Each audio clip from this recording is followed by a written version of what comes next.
ഹൈമാവതി കൃഷി blog YouTube ചാനലിലേക്ക് സ്വാഗതം. ഇന്നിപ്പം ഞാനിവിടെ കാണിക്കാൻ പോകുന്നത് വെച്ചാൽ ഈ കൂർക്ക ഇത് കണ്ടില്ലേ, കൂർക്കേൻ്റെ ഇപ്പം കൂർക്കയെല്ലാം നടേണ്ട സമയമാണ്. ഇപ്പോൾ ഇടവ മാസമാണ്, ഇതെല്ലാം നടേണ്ട സമയമാണ്. ഇപ്പം ഞാനിന്നിപ്പം കുറച്ച് കൂർക്ക നടാൻ വേണ്ടിയിട്ടാണ് നിങ്ങളിപ്പോൾ ഇവിടെ കാണിക്കാനാണ് പോകുന്നത്. ഇനിയിപ്പോൾ ഞാൻ ഇതിനകത്താണ് നടുന്നത്. ഇതിപ്പോൾ എന്നാൽ ഞാൻ ചെയ്യുന്നത് വെച്ചാൽ ആദ്യം അടിയിൽ കുറച്ച് സീമക്കൊന്നേൻ്റെ ചപ്പിടാം. കുറച്ച് സീമക്കൊന്നേൻ്റെ ചപ്പിടും. ഇത് ആദ്യം അടിയിലിട്ട് കൊടുക്കുക. അതിന് ശേഷം ചക്കമടൽ കുറച്ച് ചക്കമടൽ വാരിയിടുക ഇതിനകത്ത്. കണ്ടില്ലേ, ഇതേപോലെ സീമക്കൊന്നേൻ്റെ ചപ്പിട്ടു. പിന്നെ അതിൻ്റെ മേലെ കുറച്ച് ഈ ചക്കമടൽ കണ്ടില്ലേ തറച്ചിട്ടിട്ട്, ഈ ചക്കമടലിലാണ് ഞാൻ ഇന്നിപ്പം നടാൻ പോകുന്നത്. ഇതിപ്പോൾ നിങ്ങൾ കണ്ടല്ലോ, ഇതേപോലെ ചക്കമടൽ വാരിയിട്ടിട്ട് നടുക. കണ്ടില്ലേ, ഇതേപോലെ ചക്കമടൽ വാരിയിടുക. കുറച്ച് ഈ ചക്കമടൽ ഇട്ടു. കണ്ടില്ലേ, ഇത്രയേ വേണ്ടു. ഇത് പിന്നെ ബാക്കി നമ്മളെന്ന് ചെയ്യേണ്ടത് വെച്ചാൽ ഇത് ഈ പോട്ടി മിശ്രിതം വാരി നിറക്കുക. ഉണ്ടല്ലേ, ഇതേപോലെ വാരി നിറക്കുക. കണ്ടോ, ഇത് ചെറിയ ബാഗല്ലേ, അതുകൊണ്ട് ഇത് ഇങ്ങനെ ഇത്രയേ വേണ്ടു.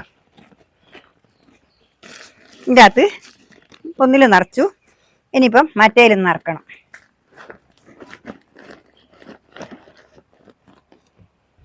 ഉണ്ടല്ലേ, ഇതേപോലെ വാരി നിറക്കുക. ഇതിനകത്ത് ഞാൻ എന്തെല്ലാം ഇപ്പം കൂട്ടി വെച്ചാൽ കുറച്ച് പിന്നെ ഇതിനകത്ത് എന്തെല്ലാം ഈ പോട്ടി മിശ്രിതത്തിൽ എന്തെല്ലാം വെച്ചാൽ ചാരം, എല്ലുപൊടി, വേപ്പും പിണ്ണാക്ക്, പിന്നെ ആട്ടും വെള്ളം കുറച്ചിട്ടിട്ടുണ്ട്. എല്ലാം ഇട്ടിട്ടാണ് ഇപ്പം ആക്കിയിട്ടുണ്ട്. എന്താ വെച്ചാൽ ഇത് കൂർക്ക കൃഷിയല്ലേ, അതിന് വേണ്ടിയിട്ടാണ്. ഇതിപ്പോൾ ഞാൻ ഇതിപ്പോൾ ഒന്ന് നിറച്ചു. ഇതിനകത്തൊന്ന് നട്ടു നോക്കാം. അല്ലെങ്കിൽ കുറച്ച് ദിവസം കഴിഞ്ഞിട്ട് ഇതിനകത്ത് കുറേ ഇട്ട് കൊടുക്കേണ്ടി വരും. ഒന്ന് ഞാനിപ്പോൾ ഇവിടെ നിറച്ചിട്ടുണ്ട്. ഉണ്ടല്ലേ, ഇതേപോലെ നട്ടു കൊടുക്കുക. ഇത്രയേ പണിയുള്ളൂ. ഇതിന് ഈ കൂർക്കൊന്നും ഒരു പണിയുമില്ല. നമ്മളിങ്ങനെ നട്ടു കൊടുത്താൽ തന്നെ ഇഷ്ടംപോലെ നന്നായിക്കോളും. ഇവർ അങ്ങനെ വലിയൊരു കഷ്ടപ്പാടൊന്നും ഇല്ല ഇതിന്. ഇതവിടെ നട്ടു കൊടുക്കുക. നമ്മൾ പിന്നെ കുറച്ച് വളങ്ങൾ കൊടുത്താൽ അത്രയും നല്ലത്, ഗുണം കിട്ടുക അത്ര തന്നെ. അല്ലെങ്കിൽ കിഴങ്ങ് നല്ലോണം വണ്ണം വെക്കാനെല്ലാം വേണ്ടിയിട്ട് നമ്മൾ പയ്യെ കുറച്ച് വളങ്ങൾ കൊടുത്താൽ ആട്ടുംവളോ കാലിവളോ അല്ല കമ്പോസ്റ്റ് വളോ എന്തെങ്കിലും ഇട്ട് കൊടുക്കണം കുറച്ച് കഴിയുമ്പോൾ, എന്നാലേ നന്നാവൂലു. ഉണ്ടല്ലേ, ഇതേപോലെ പിന്നെ ഒരു ബാഗ് നട്ടു. ഇതിപ്പോൾ കണ്ടില്ലേ. ഇനിയിപ്പം അടുത്ത ബാഗ് നട്ടേ. ഇത് കണ്ട, ഇതേപോലെ 3 ബാഗിലായിപ്പോൾ ഞാൻ നടാൻ പോകുന്നു. ഇതിൻ്റെ അടിയിൽ ആദ്യം സീമക്കൊന്ന ഇടുന്ന്. അത്രയല്ലേ വളം, അത്രയല്ലേ ഇത് ഇട്ടു എല്ലാം കൂടി. കുറച്ച് ബോട്ടി മിശ്രിതം എല്ലാം. ഇനി കുറച്ച് ഇത് കഴിയുമ്പോൾ നമുക്ക് കുറച്ച് ഇട്ട് കൊടുക്കാം. കുറച്ച് കഴിയുമ്പോൾ ഇപ്പം ഇത്ര മതി.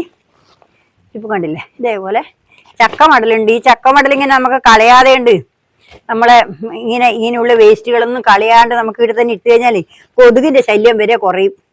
ഇങ്ങനെയുള്ള ആവശ്യങ്ങളെല്ലാം നിറവേറ്റി കഴിഞ്ഞാൽ കൊതുകിൻ്റെ ആവശ്യം കൊതുക് കുറയും. അല്ലെങ്കിൽ ഇതെല്ലാം ചക്കമടലെല്ലാം പുറത്തിട്ട് കഴിഞ്ഞാൽ കൊതുകുണ്ടാവും, ഒരുപാട് കൊതുക് വരും. അപ്പോൾ ഇതെല്ലാം ഇങ്ങനെ വന്നു കഴിഞ്ഞാൽ നമ്മൾ ചെയ്യുമ്പം നല്ലോണം കൊതുകുണ്ടാവും. ഇതാകുമ്പോൾ ഇപ്പം കൊതുക് ഉണ്ടാവില്ല. ഇതെല്ലാം ഇരി വന്നല്ലോ. ഇനിയിപ്പോൾ ഇതിൽ കൊതുക് വരാനില്ലല്ലോ. അതാണ് നമ്മളെ ഈ ഗുണം. ഇങ്ങനെയെല്ലാം നടുന്നതിൻ്റെ ഗുണം എന്ന് വെച്ചാൽ ഇങ്ങനെ തന്നെ, ഇതന്നെ എല്ലാ വേസ്റ്റുകളെല്ലാം ഇങ്ങനെ പോവും. അന്നേരം പുറത്ത് ഇങ്ങനെ അനാവശ്യമായിട്ടുള്ള വേസ്റ്റുകളും ചപ്പെല്ലാം ഇങ്ങനെ കെട്ടി നിൽക്കുമ്പോഴാണ് കൊതുകുകൾ അതിൻ്റെ അകത്ത് മഴ പെയ്യുമ്പോൾ അതിൻ്റെ അകത്ത് മുട്ടിയിട്ടിട്ടാണ് കൊതുകുകൾ എന്നറിയുന്നത്. അപ്പം എന്നാലും നമുക്ക് തേച്ചൊന്നും ഇപ്പോൾ ഒഴിവാക്കാനാവില്ല. നമുക്ക് വേണ്ടുന്നതെല്ലാം എടുത്ത് ഒഴിവാക്കാൻ പറ്റും. അതെല്ലാം നമുക്ക് ഒഴിവാക്കാൻ പറ്റുമല്ലോ.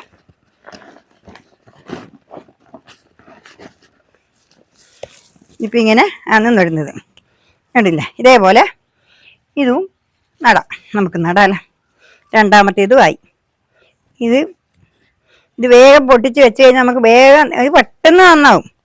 പക്ഷെ ഇതിന് 5-6 മാസം വേണേ. ഇത് കിഴങ്ങായിട്ട് നമുക്ക് കിളക്കാൻ കിട്ടണ്ടെങ്കിൽ 5-8 മാസത്തോളം വേണം. 6 മാസം തന്നെ പോരാ കിഴങ്ങായിട്ട് വണ്ണം വെച്ച് വരണ്ടെങ്കിൽ. ഈ കൂർക്കൊക്കെ അങ്ങനെയുണ്ട്. അതുകൊണ്ട് ചെറിയ കാണാനൊന്നും ഇല്ലെങ്കിലും ഇനി കിഴങ്ങുണ്ടാവാൻ പണി വരുത്തുണ്ട്. 6 മാസത്തിലധികം എന്തായാലും വേണം. അതുകൊണ്ട് അതാണ് നട്ടതിപ്പം കിളക്കാൻ ആയില്ല, ഇങ്ങനെ ആയി വരുന്നുണ്ട്. നട്ടത് കിളക്കാനായി വരുന്നുണ്ട്. വേണ്ടത് കുറച്ച് കിളക്കാനുണ്ട് നട്ടത്. എപ്പോൾ ഞാനിതിങ്ങനെ നട്ടുകൊണ്ടേ ഇരിക്കും ഓരോരിക്കും. അന്നേരം എനിക്ക് ഇതിങ്ങനെ നടുന്നത് ഇഷ്ടമാണ്. ഒരുപാട് നടാൻ ഭയങ്കര ഇഷ്ടമാണ്. പക്ഷെ പണിയെടുക്കാനാവുന്നില്ല എന്ന് മാത്രം. നട്ടാലൊന്നും മതിയാവില്ല. എന്ത് വിത്ത് കണ്ടാലും എനിക്ക് മതിയാവില്ല. ഏത് വിത്ത് കണ്ടാലും കാണുമ്പോൾ എനിക്ക് വിത്ത് വാങ്ങണം. അതേപോലെ തന്നെ എന്ത് കൃഷി കണ്ടാലും എനിക്ക് ചെയ്യണം, അപ്പാടപ്പാട് ചെയ്യണം. അതാണ് എൻ്റെ ശീലം. അതുകൊണ്ട് എനിക്ക് ഇതെല്ലാം കാണുമ്പോൾ ഒരു വല്ലാത്തൊരു ഇതാണ്, ആവേശമാണ്. വെച്ചാൽ അതും നടണം ഇതും നടണം, ഇങ്ങനെ നട്ടോണ്ടിരിക്കാനും നട്ടതിങ്ങനെ കണ്ടോണ്ടിരിക്കാനും ഭയങ്കര ഇഷ്ടമാണ്. നമുക്ക് കായ് ആയിട്ടില്ലെങ്കിൽ ഇങ്ങനെ നട്ടോണ്ട് കാണണം എന്തിയോളും. അതാണ്. ഇതിപ്പം ചക്കമടൽ ഇട്ട് ഉണ്ടില്ലേ, മതി. ഇത് കണ്ടല്ലോ.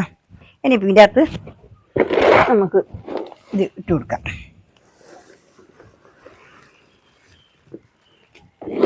ഇതെല്ലാം അടുപ്പിച്ചിട്ട് എല്ലാം മുറിച്ച് തറച്ചിട്ട് ലെവലാക്കണ്ടിക്ക് പണി വരിയിട്ടുണ്ട്. അതാന്ന് ലെവലാക്കാനാ പണി.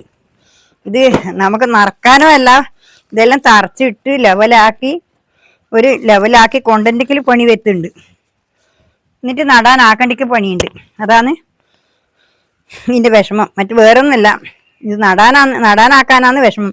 സാധനങ്ങളെല്ലാം അടുപ്പിച്ച് കൊണ്ടുവരാൻ. ഇപ്പൊ കരിയിലെല്ലാം കൊണ്ടുവന്നതിന് നല്ലത് തന്നെയാണ്. കരിയിലൊന്നും എനിക്ക് പോയിട്ട് കയറി കൊണ്ടുവരാൻ കഴിയുന്നില്ല, സൂവില്ല.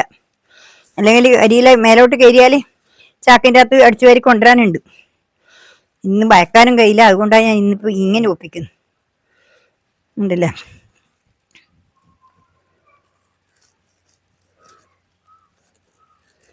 ഉണ്ടല്ലേ, 3 എണ്ണം ഞാൻ നട്ടു.